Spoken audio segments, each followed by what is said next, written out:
안녕하세요. 혼자 공부하는 파이썬 23강디이고요. 이번 강의에서는 160페이지에 있는 딕셔너리와 반복문 부분에 대해서 살펴보도록 하겠습니다. 일단 161페이지에 딕셔너리를 선언하는 부분에 대해서 알아보도록 할 거고요.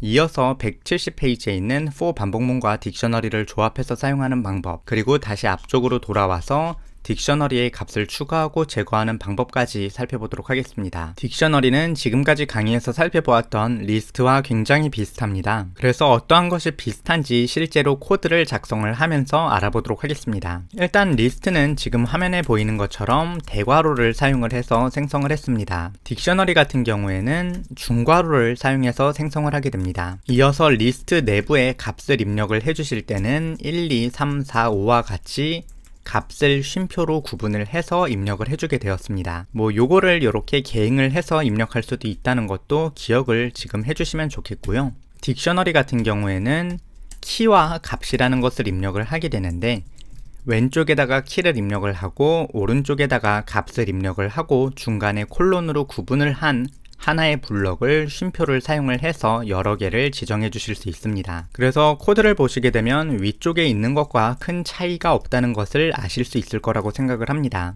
줄을 위해서 얘는 다시 합쳐주도록 할게요. 그리고 리스트에 있는 하나의 요소에 접근을 해주실 때는 리스트 뒤에다가 대괄호를 붙이신 다음에 인덱스라는 것을 집어넣었습니다.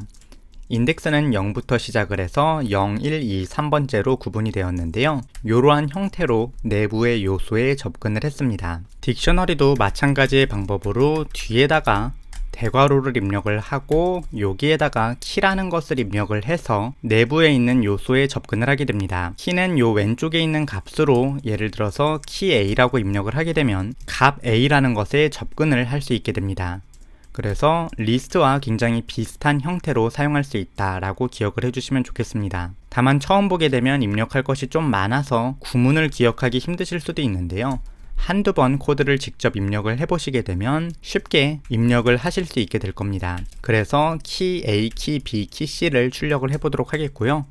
프린트 함수를 사용을 해서 감싸주고 코드를 상콤하게 저장을 해준 다음에 파이썬 명령어를 사용을 해서 실행을 해주도록 하겠습니다. 코드를 실행하게 되면 키 A, 키 B, 키 C에 접근을 해서 값 A, 값 B, 값 C를 출력하는 모습을 볼 수 있습니다. 참고로 이 키와 값에는 문자열이 아닌 다른 자료형들도 올 수 있습니다. 예를 들어서 문자열을 그냥 넣어주실 수도 있고요. 숫자를 넣는 것도 가능합니다. 그리고 불을 넣는 것도 가능해서 이러한 형태로도 코드를 작성해 주실 수도 있고요. 273에는 리스트를 넣거나 true에는 false를 넣는다는 형태로 코드를 작성해 주실 수도 있습니다.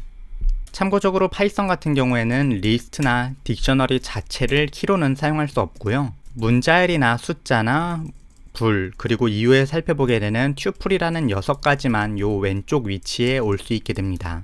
튜플은 지금 기억을 안 해주셔도 되니까 생략을 하도록 하겠고요. 이렇게 코드를 작성을 하고 각각의 녀석들에 한번 접근을 해서 출력을 해보도록 하겠습니다. 코드를 저장을 하고 실행을 해주시게 되면 지금 화면과 같이 값 1, 2, 3, 4, false를 출력하는 모습을 볼 수 있습니다. 그래서 이러한 형태로 활용할 수 있다라고 기억을 해주시면 되겠고요. 또한 리스트와 마찬가지로 딕셔너리의 어떠한 요소에 접근을 한 다음에 내부의 값을 변경해 주실 수도 있습니다.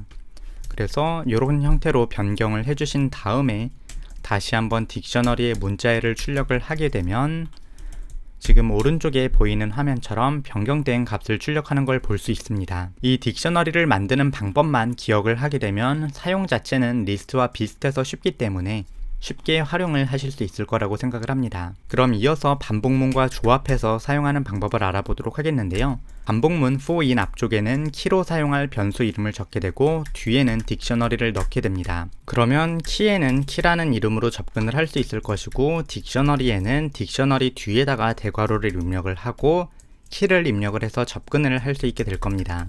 그래서 간단하게 두 가지를 출력을 해보도록 할게요. 포맷 함수를 사용을 해서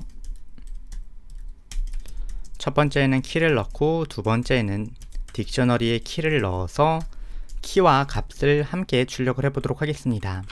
코드를 저장을 하고 실행을 해주시게 되면 오른쪽과 같이 키와 값을 하나하나 출력하는 모습을 확인할 수 있습니다. 그래서 반복문과 조합해서 사용하는 것도 리스트와 크게 다르지 않아서 쉽게 사용하실 수 있을 거라고 생각을 합니다. 그럼 이어서 딕셔너리의 값을 추가하고 제거하는 것을 한번 살펴보도록 할 텐데요. 딕셔너리의 값을 추가를 할 때는 별도의 함수를 사용하는 것이 아니라 그냥 원하는 키에다가 새로운 값을 추가를 해주시면 됩니다. 그래서 키에다가 값을 추가하는 형태로 사용을 하고 다시 한번 반복문을 돌려보게 되면 코드를 저장하고 실행을 했을 때 새로운 키가 추가되는 모습을 확인할 수 있습니다. 또한 어떠한 요소를 제거를 할 때는 대를 입력을 해주시고 딕셔너리에 어떠한 키를 잡아주시면 됩니다. 그래서 이러한 식으로 입력을 하고 코드를 저장을 하고 실행을 하게 되면 지금 오른쪽과 같이 키가 추가되었다가 제거되는 모습을 확인할 수 있습니다. 그래서 오늘 강의의 내용을 정리를 하면 이 왼쪽 코드 자체가 될 텐데요. 딕셔너리를 선언을 할 때는 지금 이러한 형태를 사용한다. 그리고 반복문과 조합을 할 때는 뒤쪽에다가 딕셔너리 입력하고 반복 변수의 키를 입력을 해준다.